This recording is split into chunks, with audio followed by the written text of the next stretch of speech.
कहानी की शुरुआत होती है पीटर नाम के एक शख्स से, जो जर्मनी का एक प्रसिद्ध अभिनेता है। उसने पहले कई बड़ी बड़ी फिल्मों में काम किया है, लेकिन अब उसकी लोकप्रियता कम होने की वजह से वह छोटे मोटे काम करके ही गुजर बसर करता है। लेकिन आज पीटर के एक्टिंग डायरेक्टर को उसकी परफॉर्मेंस पसंद नहीं आ रही थी, इसीलिए डायरेक्टर ने उसका पगार कम कर दिया। इस पर गुस्साए पीटर ने उसे मारना शुरू कर दिया। इसके बाद हम क्रिस नाम के एक शख्स को देखते हैं, जो पहले एक बॉक्सर था। अब वह खुद बॉक्सिंग नहीं करता, बल्कि लड़कियों को बॉक्सिंग की ट्रेनिंग देता है। लेकिन क्रिस की एक आदत है कि उसे लड़कियों में थोड़ा अलग ही आकर्षण महसूस होता है। फिर हमें एक कंपनी दिखाई जाती है, जहां मैक्स नाम का एक एड मेकर अपने सहकर्मियों के सामने चिल्ला चिल्ला कर गुस्सा निकाल रहा था। कारण ये था कि उसने लंबे समय तक कंपनी के बड़े बड़े प्रोजेक्ट संभाले थे, लेकिन कंपनी ने उसे प्रमोशन न देकर किसी और को प्रमोशन दे दिया। अपने गुस्से पर काबू न पा पाने के कारण उसने अपने बॉस को फटकार लगाई और कंपनी ने उसे निकाल दिया। और अंत में हम टॉबियस को देखते हैं, जो एक बैंक में इन्वेस्टमेंट मैनेजर था। टॉबियस का काम था ग्राहकों को अतिरिक्त लालच दिखाकर बैंक में पैसा निवेश कराना, लेकिन वह झूठ नहीं बोल सकता था, इसलिए वह ज्यादा निवेश नहीं करा पाता था। बॉक्सिंग ट्रेनिंग खत्म करने के बाद क्रिस अपनी गर्लफ्रेंड सुजैन के साथ बैठकर बातें कर रहा था। सुजैन उसे अन्य लड़कियों से दूर रहने की सलाह दे रही थी, लेकिन क्रिस उसे टेंशन नहीं लेने देता और उन्हें एक और जगह ले जाता है। वहाँ वह अपने भविष्य के बॉक्सिंग क्लब का प्लान सुजैन को समझा रहा था। जब सुजैन पैसे के बारे में पूछती है तो क्रिस एक रहस्य बताता है कि उसने अपनी सारी बचत एक बैंक में निवेश की हुई है, जिससे वह आसानी से अपना बॉक्सिंग क्लब शुरू कर सकता है। दूसरी तरफ बैंक में काम के बीच टॉबियस कॉफी पीते हुए अपनी महिला सहकर्मी को अपने बॉस के अवैध संबंध के बारे में बता रहा था। थोड़ी देर बाद वह महिला यह सब अपने बॉस को बता देती है। टॉबियस अपने डेस्क पर काम कर रहा होता है, तभी उसका बॉस आता है। टॉबियस के बॉस 8 बैंक के इंचार्ज थे और उन्हें बताते हैं कि बाकी सभी इन्वेस्टमेंट मैनेजर बहुत पैसा कमा रहे हैं, जबकि टॉबियस कुछ नहीं कर रहा। टॉबियस कहता है कि वह झूठ बोलकर या लालच दिखाकर ग्राहकों को निवेश नहीं कर सकता। इसके बाद बॉस उसे नौकरी छोड़ने के लिए कहता है, लेकिन टॉबियस बताता है कि उसकी बैंक के साथ कॉन्ट्रैक्ट अवधि समाप्त होने तक वह नौकरी नहीं छोड़ेगा और कॉन्ट्रैक्ट के अनुसार बॉस उसे निकाल नहीं सकता। गुस्से में बॉस जाते समय टॉबियस कहता है कि कुछ दिन से उसे शेयर मार्केट की रिपोर्ट नहीं मिल रही, जिससे यदि मार्केट में कोई गिरावट हुई तो ग्राहक नुकसान में आ जाएंगे। बॉस कहता है कि यह तकनीकी समस्या हो सकती है और जैसे ही कुछ पता चलेगा वह टॉबियस को बताएगा। टॉबियस बताता है कि उसने कई बार मेन ऑफिस से संपर्क किया, लेकिन कोई फायदा नहीं हुआ। इसके बाद हमें फिर मैक्स दिखाई देता है। नौकरी छोड़ने के बाद उसके माता पिता उससे नाराज होते हैं, लेकिन मैक्स उन्हें समझाता है कि अब उसके पास इतना पैसा है कि उसे कोई नौकरी करने की जरूरत नहीं। उसने अपनी सारी बचत एक बैंक में निवेश कर रखी है। वहीं क्रिस अपने बैंक के पैसे के लिए लैपटॉप खोलकर इंतजार करता है। पीटर भी आज पैसे मिलने की उम्मीद में खुशी खुशी दौड़ रहा है। कुछ देर बाद वह अपने इन्वेस्टमेंट अकाउंट में लॉग इन करता है और मैक्स भी अपने माता पिता को अकाउंट दिखाता है, लेकिन सभी के अकाउंट खाली हैं। तीनों ये देखकर स्तब्ध रह जाते हैं और जोर जोर से चिल्लाने लगते हैं, जैसे उनके सिर पर आसमान गिर पड़ा हो। वे तुरंत बैंक पहुंचते हैं और अपने पैसे की मांग करते हैं, लेकिन बैंक उन्हें कुछ दिए बिना बाहर कर देता है। दूर से टॉबियस ये सब देख रहा था। उसी समय उसका बॉस आता है और कहता है कि शायद टॉबियस ने ग्राहक का पैसा जुआ खेलकर गंवा दिया। टॉबियस कहता है कि वह ईमानदार है और उसने ऐसा कुछ नहीं किया, बल्कि मार्केट की खबर न मिलने की वजह से ग्राहकों के पैसे खो गए। फिर टॉबियस को समझ आता है कि उसे नौकरी से निकालने के लिए सब कुछ उसके बॉस ने किया।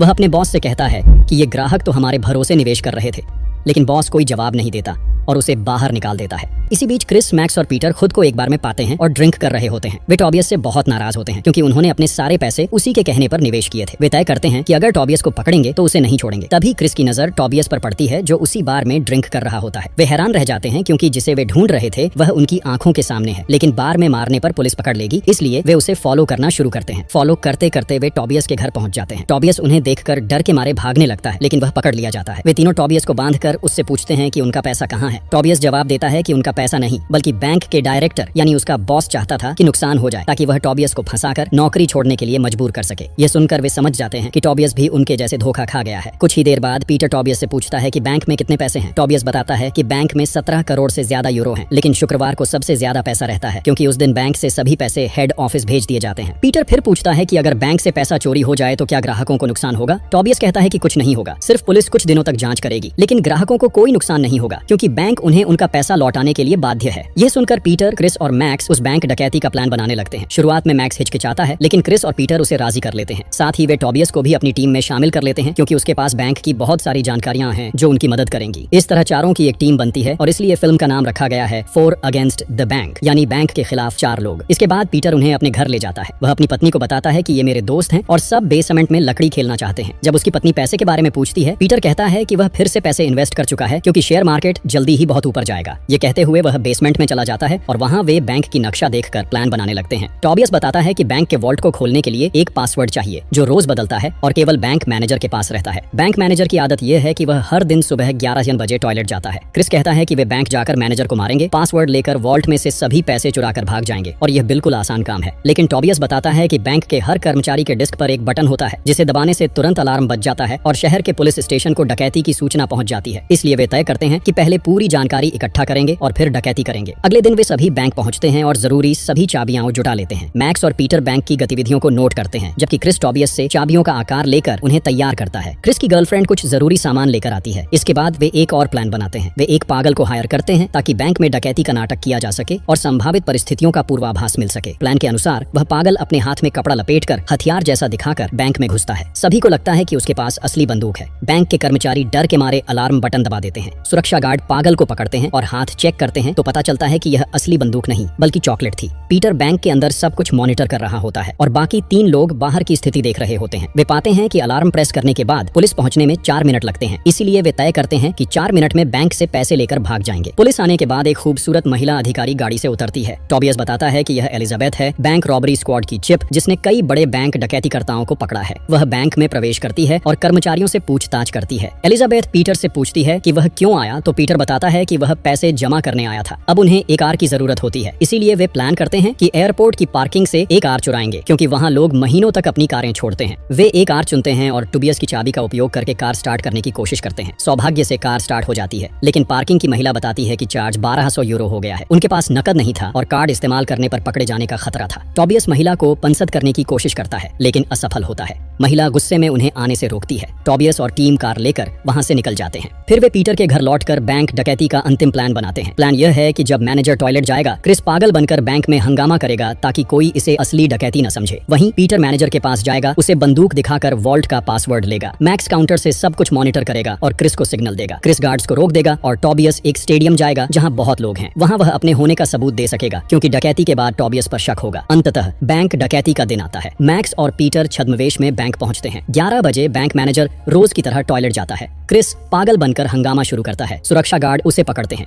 इस मौके पर पीटर टॉयलेट में जाकर पासवर्ड ले आता है। पासवर्ड लेकर मैक्स को सिग्नल देता है। क्रिस फिर से गार्ड्स को मारकर लॉक कर देता है। पीटर और मैक्स अपनी बंदूकें निकालकर सभी को नीचे लेटने को कहते हैं। कर्मचारी डर जाते हैं, लेकिन एक कर्मचारी अलार्म प्रेस कर देता है। टोबियस स्टेडियम जाकर पॉप के सामने खुद को साबित करता है। सुरक्षा गार्ड उसे दौड़ाते हैं और न्यूज चैनल रिपोर्ट करता है। इससे बैंक डकैती के समय टोबियस के वहां न होने का सबूत मिलता है। पीटर वॉल्ट के पास जाता है और पैसे लेने लगता है। मैक्स बाहर से लोगों को डराता है, लेकिन वॉल्ट के पास जाकर पता चलता है कि पासवर्ड का एक डिजिट गायब है। पीटर तुरंत टॉयलेट जाकर पासवर्ड फिर से ले आता है। वॉल्ट खोलकर वे पाते हैं कि वहां बहुत सारे पैसे हैं, लेकिन वे केवल 2 मिलियन यूरो 2 बैग में भरते हैं। मैक्स भी लोगों को डराते हुए ऊपर फायर कर देता है, लेकिन असली गोली देखकर वह डर जाता है, क्योंकि उनके प्लान में नकली गोली होनी चाहिए थी। तुरंत पीटर मैक्स के हाथ में एक बैग पकड़ाकर वे दोनों बैंक के पीछे वाले दरवाजे से बाहर निकलते हैं, जिसका इंतजाम टोबियस पहले ही कर चुका था। लेकिन दरवाजा खोलने पर वे पाते हैं कि क्रिस अभी भी गाड़ी लेकर नहीं पहुंचा है और उनके पास बहुत कम समय बचा है, क्योंकि पुलिस कभी भी आ सकती है। वास्तव में जब क्रिस पार्किंग में गाड़ी स्टार्ट करने की कोशिश करता है तो वह अब स्टार्ट नहीं हो रही थी। बहुत कोशिश करने के बाद वह लगातार प्रार्थना करने लगता है ताकि गाड़ी जल्दी स्टार्ट हो जाए। आखिरकार जब गाड़ी स्टार्ट हो जाती है तो क्रिस के गाड़ी लेकर आने पर मैक्स और पीटर खुशी खुशी उसमें चढ़ जाते हैं, लेकिन शायद उनकी किस्मत साथ नहीं थी, क्योंकि गाड़ी में चढ़ते ही वह फिर से स्टार्ट ऑफ हो जाती है। मैक्स और पीटर धक्का देकर गाड़ी स्टार्ट करते हैं और आखिरकार उनका प्लान सफल हो जाता है। इसी बीच पुलिस भी टोबियस को पागल समझकर छोड़ देती है, लेकिन थोड़ी ही देर बाद बैंक में पुलिस ऑफिसर एलिजाबेथ पहुंच जाती है। वह वहां मौजूद लोगों से जानकारी जुटाती है और पता चलता है कि वहां 2 डाकू थे।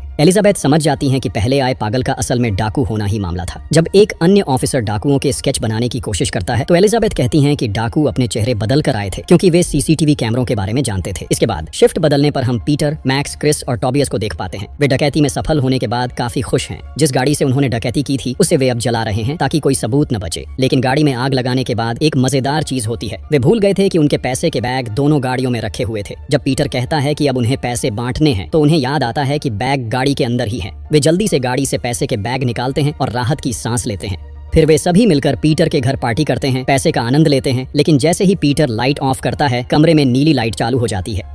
टोबियस तब देखता है कि सबके चेहरे पर पाउडर जैसा कुछ लगा है। इसे देखकर वह समझ जाता है कि कोई परेशानी हुई है और बाकी लोगों को बताता है कि बैंक डकैती की संभावना पुलिस को पहले ही पता थी। पुलिस ने विशेष पाउडर पैसों में रख दिया था ताकि यदि यह पैसे से कोई खरीदारी की जाए तो डाकू पकड़ लिए जाएं। यह सुनकर सभी का मन उदास हो जाता है, क्योंकि अब उनके पैसे किसी काम के नहीं हैं। दूसरी तरफ एलिजाबेथ अपने टीम को यह रणनीति समझा रही है। उन्हें विश्वास था कि डाकू इस बारे में कुछ नहीं जान पाएंगे और वे जल्दी पकड़ में आ जाएंगे। एलिजाबेथ बैंक की सीसीटीवी फुटेज चेक करती है और क्रिस के हाथ की टैटू नोटिस करती है। साथ ही धीरे धीरे और सबूत ढूंढती हैं। इस बीच उदास होकर वे बार में बैठकर ड्रिंक कर रहे थे और सोच रहे थे कि अब क्या किया जाए। तभी पीटर को एक कॉल आता है। कॉल रिसीव करते ही दूसरी तरफ से एलिजाबेथ कहती हैं कि उसे थोड़ी पूछताछ के लिए थाने आना होगा। इसी तरह टॉबियस और क्रिस को भी कॉल आता है, लेकिन मैक्स को कोई कॉल नहीं आती, इसलिए वह खुद को सुरक्षित समझता है। फिर तीनों धीरे धीरे थाने पहुंचते हैं। एलिजाबेथ पहले टॉबियस से पूछती हैं कि बैंक डकैती वाले दिन वह पोप के सामने नग्न क्यों दौड़ा। टॉबियस कहता है कि उसे कुछ समझ नहीं आया। फिर क्रिस को बुलाया जाता है और पूछा जाता है कि उसके हाथ की टैटू एक डाकू के हाथ में थी, इसका वह क्या कहेगा। क्रिस बताता है कि इस शहर में कई लोगों के पास ऐसी टैटू है। इसी बीच क्रिस देखता है कि एलिजाबेथ के फोन पर डेटिंग साइट से मैसेज आता है। अंत में एलिजाबेथ पीटर को बुलाती है और पूछती है कि पहले दिन जब पागल बैंक में आया था तो वह पैसे जमा करने क्यों नहीं आया। पीटर बताता है कि वह पागल देखकर डर गया था, इसलिए उसने भूल कर कहा कि वह पैसे जमा करने आया था। पूछताछ के बाद कोई संदेह न होने पर उन्हें छोड़ दिया जाता है। फिर वे सभी फिल्म देखने सिनेमा हॉल जाते हैं। वे समझते हैं कि उनके पास जो पैसे हैं वह किसी काम के नहीं है। पीटर टॉबियस से पूछता है कि एलिजाबेथ की यह जांच कितनी देर तक चलेगी। टॉबियस बताता है कि जब तक एलिजाबेथ पैसे बरामद नहीं कर पाती तब तक यह जारी रहेगी। ये सुनकर वे चिंतित हो जाते हैं। तभी उन्हें एक योजना सूझती है। यदि वे ये पैसे किसी और को दे दें तो पुलिस इस केस की जांच बंद कर देगी और वे खुद बच जाएंगे। इसलिए वे तय करते हैं कि बैंक के डायरेक्टर यानी टॉबियस के बॉस को फंसाया जाए। वे क्रिस को बताते हैं कि एलिजाबेथ डेटिंग साइट पर पार्टनर ढूंढ रही है, इसलिए उस समय मैक्स एलिजाबेथ के साथ डेट करेगा, क्योंकि मैक्स एलिजाबेथ के टारगेट में नहीं है।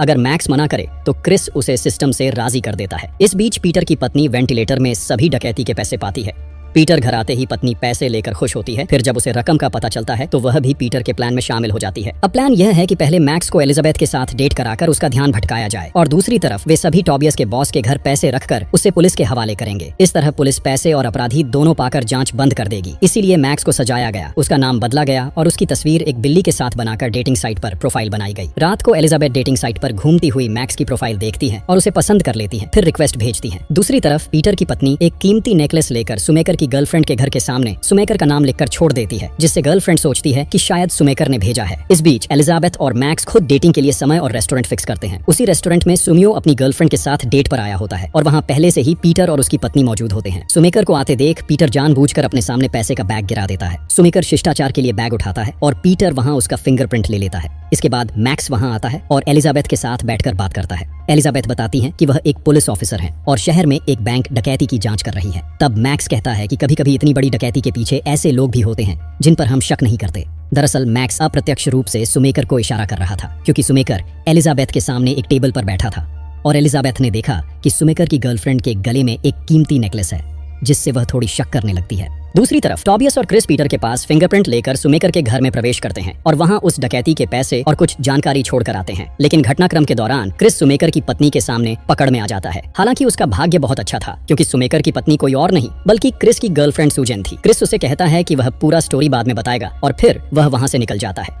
इसी समय मैक्स भी एलिजाबेथ के साथ डेट खत्म करके उसे घर तक छोड़ आता है। अगले दिन पुलिस स्टेशन में खबर आती है कि दो लोग उस डकैती के पैसे वाले विशेष पाउडर युक्त नोट का इस्तेमाल करते हुए पकड़े गए हैं, इसलिए दोनों को थाने लाया जाता है। असल में ये दोनों लोग क्रिस के दोस्त थे, जिन्हें जेल से कुछ दिन पहले रिहा किया गया था। जेल में रहते हुए ही उन्हें यह काम काफी पसंद आया। जब क्रिस उन्हें अपनी समस्या बताता है तो वे आसानी से राजी हो जाते हैं। क्रिस तब उनके एक हाथ पर अपनी ही टैटू बनवाकर उन्हें डकैती के पैसे खर्च करने के लिए कहता है और इसी कारण वे पुलिस के सामने पकड़ में आ जाते हैं और बैंक डकैती की बात स्वीकार कर लेते हैं। उन्होंने पुलिस को यह भी बता दिया कि उनका असली निशाना बैंक के डायरेक्टर सुमेकर था। एलिजाबेथ तुरंत अपनी टीम के साथ सुमेकर के घर छापा मारती हैं और 1.5 मिलियन यूरो बरामद करती हैं। असल में बाकी का आधा मिलियन यूरो क्रिस अपने पास रखता है। इसके साथ ही कुछ और सबूत मिलने पर सुमेकर को वहीं गिरफ्तार कर लिया जाता है और बाद में एलिजाबेथ स्थायी रूप से इस केस की जांच बंद कर देती है। इस बीच मैक्स और एलिजाबेथ के बीच सुंदर रिश्ता बन जाता है। वहीं क्रिस, पीटर, मैक्स और टॉबियस अपनी पागलाते इस सफलता का जश्न मनाते हैं। वे उस डकैती के बचे हुए आधे मिलियन यूरो को अपने बीच बांट लेते हैं। इस घटना के दौरान उनके बीच एक अच्छी दोस्ती भी बन जाती है और यहीं पर यह सुंदर कहानी समाप्त हो जाती है।